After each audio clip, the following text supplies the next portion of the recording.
The next step is one of my favorite things to do on any site, and that is to link images and make them into buttons that lead to other places. So what we're going to do is add images right here on the right that lead to specific district services. So we'll start by double clicking here on the wheel. We'll select images. Now, it'll open to wherever you were last for the most part, but I want to be in my drive, and then I want to go to the all SUSD user guides, which we added. If you did not add that to your drive, you'll find it in shared with me since you have opened it.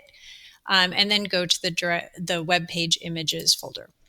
Okay, once you're there, this time we are looking for the buttons all staff because everybody will be adding these same buttons. They're among the ones that are in this folder. So we'll open that up.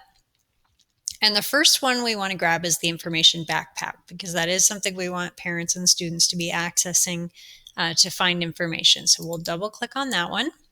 Now notice mine came in a little smaller than the space that I've given it here. So I'm just going to drag out until it is 2 wide grid lines across.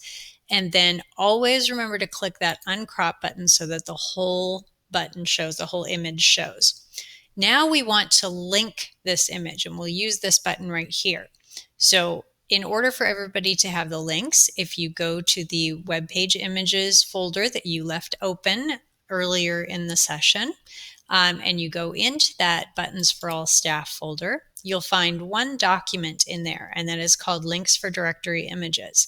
So go ahead and open that up. Notice it'll open in a new tab. And I have provided the links here for you to use. And then for elementary, Lauren has added some for the quick links that'll be down below, and we'll work on those in a few minutes. So make sure you are grabbing the correct URL for each image. This one is the backpacks. Highlight this. Make sure you get the entire URL. Don't leave anything off. Make sure that whole thing is highlighted, and then right click on it and select copy. Now we'll go back to the website design here and click on, this is already highlighted, so I have my little link option. Click on the insert link. Now I'm just going to use Control V to paste that and hit apply. And you can see right here that that is a live link and ready to go. Then if I click away from it, it just shows me, that that is a separate entity. Okay, so that's all you have to do for each of these 3. I'm going to go ahead and do the other 2 just to demonstrate for you before you begin. The directions will show on the next slide, so you don't need to worry about trying to follow along, but show you kind of how this looks because once you get to that third one, it's a little bit difficult. So the second one will be the Scottsdale Unified. It came in the right size because I put it right below, and then we'll uncrop it, make sure the whole thing is showing. Hit the link button, and I can even leave that link button open. Go back to my images or my links for the images, which are right here. Copy that back to my site, and then just Control V to paste and apply. All right, now when you bring that third one in, because there's not really space within this panel to drop it right below, you can really insert it anywhere you want because we're just going to drag it. So I'll grab that image, and the last one is the parent view image. And notice when I drag this, even though it came in huge, if I drag it and I bump it, now if I drop it there, it's going to be the full size of the screen. But if I wait until the blue line is right under the SUSD logo, it will drop in exactly under and it'll align itself to that.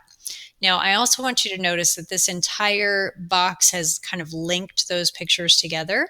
So if I click once, it's selecting the whole box. But if I click just a separate second time, just on parent view, notice it will isolate that. And then I can click my link button, go back to my list, highlight, copy, and then go back to my site and again, just paste and apply. All right, so all 3 of those are in there. Remember, if you have any trouble or anything doesn't look the way you want it to or the way it's supposed to, simply drag it into the right place, drag the corners, and make sure you hit that uncrop button anytime you move or resize an image to make sure that the whole image shows.